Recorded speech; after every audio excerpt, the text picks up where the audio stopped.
Good evening friends. आज मैं फिर से आपके सामने उपस्थित हूँ आज का एक और नया वीडियो लेकर। पिछले लेक्चर में मैंने आपको रिफ्लेक्शन ऑफ लाइट के बारे में बताया था और रिफ्लेक्शन ऑफ लाइट के बाद हमने थोड़ी स्टडी की थी प्लेन मिरर के बारे में।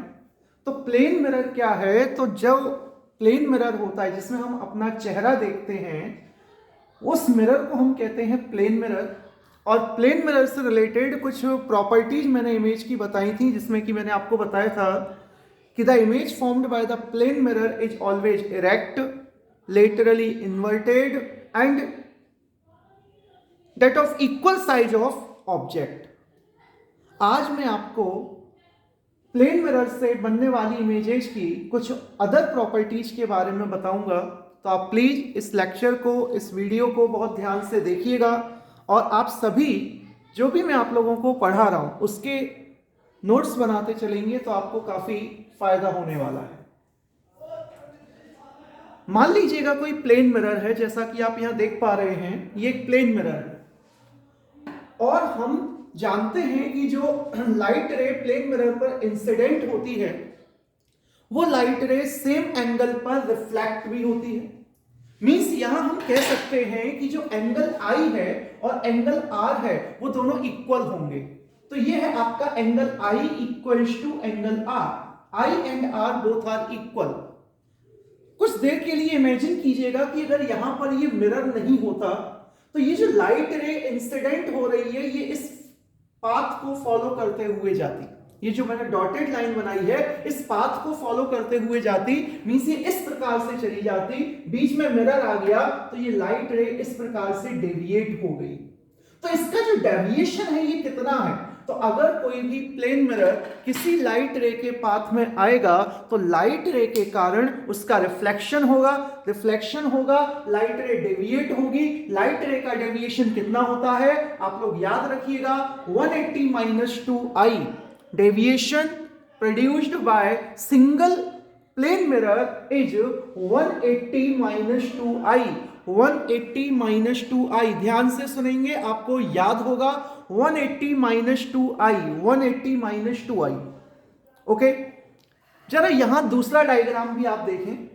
यहां पर जो मिरर है वो सिंगल मिरर ना होकर टू मिरर्स हमने लिए हैं और ये दोनों मिरर जो है वो at an angle of theta, theta थीटा एंगल पर इंक्लाइंड है। किस एंगल पर ये दोनों मिरर्स इंक्लाइंड है? थीटा डिग्री पर ये मिरर्स इंक्लाइंड हैं। तो ये एक लाइट रे है जो इस डायरेक्शन में इस फर्स्ट मिरर पर इंसिडेंट होती है। फर्स्ट मिरर इसको रिफ्लेक्ट करेगा, रिफ्लेक्ट करने पर ये जो रिफ्लेक्टेड लाइट रे है फ्रॉम फर्स्ट मिरर वो सेकंड मिरर के लिए इंसिडेंट लाइट रे का बिहेव करेगी। इंसिडेंट लाइट रे जो आ रही है सेकंड मिरर पर ये अगेन रिफ्लेक्ट होगी और रिफ्लेक्ट होकर इस पाथ को फॉलो करते हुए चली जाएगी। अगर हम ध्यान से देखें तो लाइट रे आ रही है आपकी इस पाथ के अलोंग और लाइट रे रिफ्लेक्ट हो गई है इस पाथ के अलोंग। तो इस पाथ से लेकर ये जो रिफ्लेक्टेड पाथ है, फाइनली रिफ्लेक्टेड पाथ है, उसके बीच में डेविएशन कितना हुआ है इंसिडेंट लाइट रे का, तो वो हम फाइंड करते हैं by using the formula delta equals to 360 minus 2 theta. कितना होगा बच्चों? 360 माइनस 2 थीटा। सिंगल मिरर के लिए क्या था? 180 माइनस 2i। अगर टू प्लेन मिरर्स इंक्लाइंड हैं तो उनके लिए डेविएशन का फॉर्मूला होता है 360 माइनस 2 थीटा। आप लोग बहुत अच्छे से इसको याद रखिएगा। इसके बाद देखिएगा ये सबसे इंपॉर्टेंट पॉइंट है, काफी कॉम्पिटिटिव एग्जाम्स में पूछा जाता है कि what will be the number of images formed by an plane mirror और by two inclined plane mirrors. तो हमको याद रखना है कि सपोज टू प्लेन मिरर्स है हमारे पास, इसी तरीके से मान लीजिएगा इस प्रकार ये एंगल थीटा पर दो प्लेन मिरर हैं और इन प्लेन मिरर से हमको फाइंड करना है कि अगर इनके बीच में कहीं ऑब्जेक्ट रखी हुई है तो इमेज, नंबर ऑफ इमेजेस कितनी फॉर्म होंगी। क्योंकि कुछ इमेज ये बनाएगा, उसके लिए जो इमेज बनेगी वो सेकंड मिरर के लिए ऑब्जेक्ट की तरह बिहेव करेगी, अगेन सेकंड मिरर उसकी इमेज बनाएगा। तो नंबर ऑफ इमेजेस जो होती हैं उनको फाइंड करने का फॉर्मूला याद रखेंगे आप, n equals to 360 by theta minus 1। मैं फिर रिपीट कर रहा हूं, ध्यान से सुनिएगा, n equals to 360 by theta minus 1। और इस केस में याद रखना है कि इस फॉर्मूले का इस्तेमाल हम तभी करेंगे जब 360 बाई थीटा क्या होगा, इवन इंटीजर होगा। कौन सा इंटीजर होना चाहिए बच्चों, इवन इंटीजर होना चाहिए। अगर 360 बाई थीटा, सपोज यहां पर हम थीटा लेते हैं 60 डिग्री, अगर आप 60 डिग्री लेंगे तो ये आपका आ जाएगा 360 बाई 60, ओके, तो आंसर मिलेगा आपको 6। और 6 जो है वो एक इवन नंबर है, इवन नंबर है। इन दैट केस आपसे अगर कोई पूछता है कि number of images formed will be, आप क्या लिखेंगे, 360 by theta minus 1, 6 minus 1 equals to 5।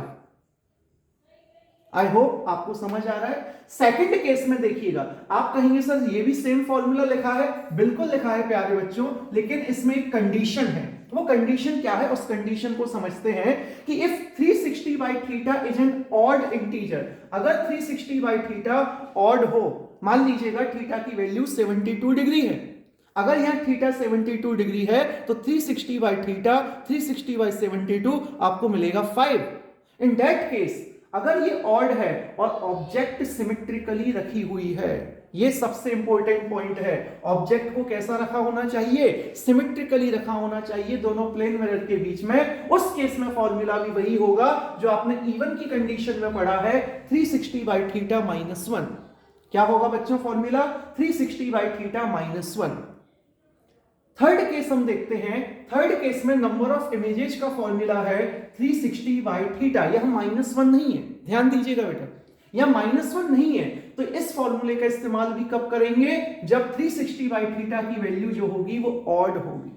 अगर 360 बाई थीटा एक ऑड इंटीजर है और साथ ही साथ ऑब्जेक्ट जो प्लेस्ड है वो कैसे प्लेस्ड है, एसिमेट्रिकली प्लेस्ड है। अगर ऑब्जेक्ट एसिमेट्रिकली प्लेस्ड है और 360 बाई थीटा ऑड है, in that case number of images can be calculated by using the formula n equals to 360 by theta.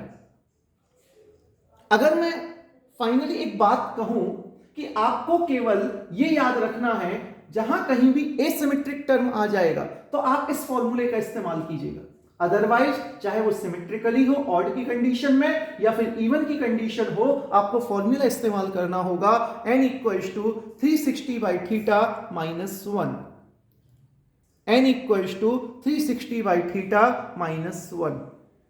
I hope you are getting my point.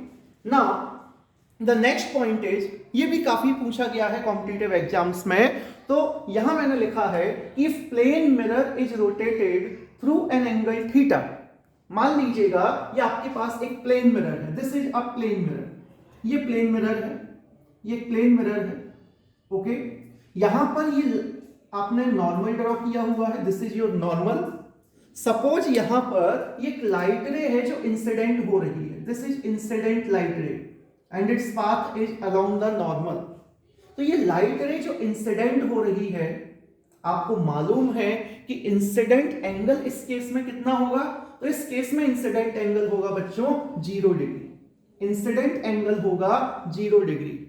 बच्चे यहां गलत कर देते हैं कि परपेंडिकुलर फॉर्म हो रहा है तो आप 90 डिग्री रखेंगे, बिल्कुल नहीं।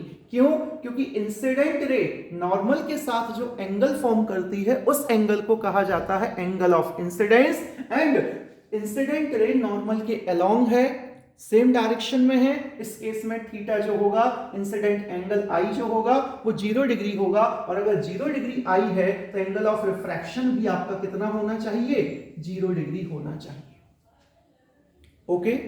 अब बात क्या लिखी हुई है कि अगर इस मिरर को, जो मिरर आपका किस कंडीशन में था, इस स्टेट में है, ये है मिरर की कंडीशन, ये मिरर आपका इस स्टेट में था अभी। अगर इस मिरर को आप हल्का सा रोटेट कर देते हैं, अगर आप इस मिरर को हल्का सा रोटेट कर देते हैं, सपोज आपने ये मिरर इस डायरेक्शन में रोटेट कर दिया, ये आपने मिरर को रोटेट कर दिया, ठीक है। मैं इसको डॉटेट कर रहा हूं जिससे आपको ये समझ में आए कि ये इनिशियल कंडीशन थी मिरर की, और अब मिरर इस डायरेक्शन में, ये मिरर, हमने मिरर को कितना रोटेट कर दिया, सपोज हमने मिरर को बाय थीटा एंगल हमने इसको रोटेट कर दिया, और हमने जो इंसिडेंट लाइट रे ली थी फर्स्ट केस में, हम उसी डायरेक्शन में अब भी इंसिडेंट लाइट रे को रख रहे हैं। यह है आपका इंसिडेंट लाइट रे। क्लियर? तो ये इंसिडेंट लाइट रे है। आप यहां पर इस मिरर के लिए एक नॉर्मल ड्रॉ करेंगे। This will be your normal. ये नॉर्मल होगा और यहां से फिर एक लाइट रे आपका रिफ्रैक्ट हो जाएगी। ये लाइट रे आपकी क्या हो गई है? रिफ्लेक्ट हो गई है। ये लाइट रे आपका रिफ्लेक्ट हो गई है। अब इस केस में आपसे ये पूछा जाता है, एग्जाम में क्वेश्चन ये आता है कि ये रिफ्लेक्टेड रे है, जो आपकी रिफ्लेक्टेड रे है वो कितने एंगल पर रिफ्लेक्ट हुई है। ओके, तो याद रखिएगा लिखा हुआ है कि अगर आप मिरर को थीटा एंगल से रोटेट करते हैं तो रिफ्लेक्टेड रे जो है वो 2 थीटा एंगल से रोटेट हो जाती है। रिफ्लेक्टेड रे कितने एंगल से रोटेट हो जाती है? 2 थीटा एंगल से रोटेट हो जाती है। ओके, तो ये आपका मिरर था इनिशियल कंडीशन में। ठीक है, इस कंडीशन में मिरर था, आपने इसको रोटेट किया। कितना रोटेट कर दिया मिरर को? आपने थीटा डिग्री रोटेट कर दिया। आपने मिरर को थीटा डिग्री रोटेट कर दिया तो फिर ये एंगल भी आपका कितना आएगा? थीटा। ये एंगल भी आएगा आपका थीटा। तो जो रिफ्रैक्टेड रे पहले अलोंग द नॉर्मल थी, अलोंग द इंसिडेंट रे थी, वो रिफ्लेक्टेड रे अब इस डायरेक्शन में आएगी और इस डायरेक्शन में आएगी तो इसका नेट एंगल कितना होगा? नेट डेविएशन कितना होगा? नेट टर्निंग इफेक्ट कितना होगा? तो आप आंसर करेंगे कि नेट टर्निंग इफेक्ट जो होगा वो 2 थीटा होगा। Is it clear? उम्मीद है आप लोगों को समझ में आ रहा होगा। मैं फिर से आपको रिवाइज कराता हूं। Deviation produced by plane mirror, single plane mirror is delta equals to 180 minus 2i। When two plane mirrors are inclined at an angle theta degree, then the net deviation produced is delta equals to 360 minus 2 theta, and the number of images formed when an object is placed between two inclined plane mirrors is n equals to 360 by theta minus 1 when 360 by theta is even integer, and n equals to 360 by theta minus 1 when 360 by theta is odd integer and object is placed symmetrically, and in third case when 360 by theta is an odd integer and object is placed asymmetrically, n equals to 360 by theta. And third most important point कि अगर हम plane mirror को theta degree rotate करते हैं तो जो reflected light रे है वो 2 थीटा डिग्री से रोटेट हो जाती है। आप इन तीनों पॉइंट्स को याद रखेंगे। इसके बाद 2 पॉइंट्स और हैं जो मुझे आपको समझाना है, जरा ध्यान से सुनिएगा। मान लीजिएगा कोई प्लेन मिरर है, मैं यहीं पर आपको एक्सप्लेन कर रहा हूं। सपोज ये एक प्लेन मिरर है, this is a plane mirror, ये एक प्लेन मिरर है। ओके, और यहां इस प्लेन मिरर के पास में यहां पर एक ऑब्जेक्ट आपने रख दी। दिस इज ऑब्जेक्ट, ये आपकी ऑब्जेक्ट रखी हुई है। अगर आप इस ऑब्जेक्ट को मिरर के पास में या मिरर से दूर, दोनों ही कंडीशन है, टुवर्ड्स द मिरर और अवे फ्रॉम द मिरर, अगर आप ऑब्जेक्ट को मिरर के पास या मिरर से दूर ले जाते हैं बाय वेलोसिटी v, किस वेलोसिटी से आप पास ले जा रहे हैं? v वेलोसिटी से। या फिर किस वेलोसिटी से आप दूर ले जा रहे हैं? v वेलोसिटी से। तो जो आपकी इमेज होगी वो इमेज भी सेम वेलोसिटी से पास या फिर दूर आती है मिरर के। अगर आप ऑब्जेक्ट को पास लाएंगे, इमेज भी मिरर के पास आएगी। ऑब्जेक्ट को दूर ले जाएंगे, इमेज भी दूर जाएगी। किस स्पीड से आप ऑब्जेक्ट को मूव करा रहे हैं? v स्पीड से। इमेज का मूवमेंट भी किस स्पीड से होगा? v स्पीड से होगा। लेकिन अगर कहीं आपसे कंपटीशन में ये पूछ लिया जाए, अगर ये क्वेश्चन आए कि जो इमेज है, इस इमेज का रिलेटिव स्पीड कितना होगा विद रिस्पेक्ट टू o, तो इमेज की रिलेटिव स्पीड होगी आपकी 2v। 2v क्या होगी? Relative speed of image with respect to object. तो ऑब्जेक्ट के रिस्पेक्ट में इमेज की जो स्पीड होगी वो होगी आपकी 2v। आप लोगों ने क्लास 11th में रिलेटिव मोशन स्टडी किया है, तो रिलेटिव मोशन क्या कहता है? रिलेटिव मोशन कहता है कि सपोज हमें इमेज की वेलोसिटी फाइंड करनी है, ठीक है, किसके रिस्पेक्ट में? ऑब्जेक्ट के रिस्पेक्ट में। तो जिसकी वेलोसिटी फाइंड की जाती है पहले वो वेलोसिटी लिखिएगा, माइनस जिसके रिस्पेक्ट में फाइंड करनी है आप वो वेलोसिटी लिखिएगा। ओके, तो आप जब इमेज की वेलोसिटी माइनस ऑब्जेक्ट की वेलोसिटी सॉल्व करेंगे तो ऑब्जेक्ट और इमेज की वेलोसिटी की डायरेक्शन अपोजिट है, साइन चेंज होगा, माइनस माइनस प्लस होगा, दोनों ऐड होंगे तो आपका आंसर होगा 2v, that is relative velocity of object with respect to, sorry, relative velocity of image with respect to object. One more point, अगर यहां पर हम ऑब्जेक्ट को फिक्स कर दें, ध्यान से सुनना प्यारे बच्चों, अगर हम ऑब्जेक्ट को फिक्स कर दें और इमेज मिरर को हम मूव कराएं, अगर हम मिरर को मूव कराते हैं और ऑब्जेक्ट को फिक्स करते हैं तो याद रखिएगा अगर मिरर की वेलोसिटी v है तो इमेज की वेलोसिटी 2v होगी। अगर मिरर की वेलोसिटी v है तो इमेज की वेलोसिटी जो होगी वो 2v होगी। कंडीशन क्या है? ऑब्जेक्ट को आपको रेस्ट में रखना है, ठीक है। So if object is at rest and mirror is moved with a velocity of v, then image is moved with a velocity of 2v। ये पॉइंट भी आप याद रखेंगे, ओके। इसके बाद देखिएगा, इसके बाद अगर मान लीजिएगा मैं सामने दीवार पर लगे हुए किसी प्लेन मिरर में और अपनी पूरी इमेज देखना चाहता हूं, मैं चाहता हूं कि मैं एक वॉल के सहारे खड़ा हुआ हूं, सामने की वॉल पर कोई मिरर है और उस मिरर में मेरा पूरा इमेज बने, तो याद रखिएगा कि उस मिरर का जो साइज है वो उस पर्सन की हाइट का एटलीस्ट हाफ होना चाहिए। अगर मेरी हाइट सपोज 6 फीट है तो सामने लगे हुए प्लेन मिरर की हाइट 3 फीट होनी चाहिए। ये पॉइंट आप याद रखिएगा कि अगर कोई भी पर्सन सामने की वॉल पर लगे हुए प्लेन मिरर में अपनी पूरी इमेज देखना चाहता है तो उस प्लेन मिरर का जो साइज है उस पर्सन की हाइट का एटलीस्ट हाफ होना चाहिए। Is it clear? And the next one is, अगर कोई भी व्यक्ति किसी रूम के सेंटर में खड़ा हुआ है, सपोज 12 फीट का एक रूम है और वो 6 फीट की डिस्टेंस पर खड़ा हुआ है और सामने वॉल पर एक मिरर लगा हुआ है, क्लियर? और वो चाहता है कि बैक साइड की जो वॉल है उसका पूरा इमेज उसमें दिखे, तो उसके लिए उस मिरर का जो साइज है वो h/3 होना चाहिए। कितना होना चाहिए? उसकी हाइट का, वॉल की हाइट का एटलीस्ट 1/3 होना चाहिए। मैं फिर से रिपीट करता हूं, अगर कोई भी ऑब्जेक्ट, कोई भी वॉल है, सामने मान लीजिएगा ये पीछे वॉल है, कोई पर्सन है वो रूम के सेंटर में खड़ा हुआ है और उसके जस्ट सामने वाली वॉल पर एक मिरर लगा हुआ है। ये पर्सन ये चाहता है कि जो बैक साइड में जो वॉल है उसकी इमेज, फुल इमेज उस प्लेन मिरर के अंदर फॉर्म हो, तो उसके लिए क्या चाहिए? उस प्लेन मिरर का जो साइज है वो वॉल की हाइट का एटलीस्ट 1/3 होना चाहिए। उम्मीद करता हूं जो मैंने आपको पढ़ाया है इस वीडियो में वो आपको समझ में आया होगा। और एक बात बच्चों में आप लोगों से कहना चाहता हूं कि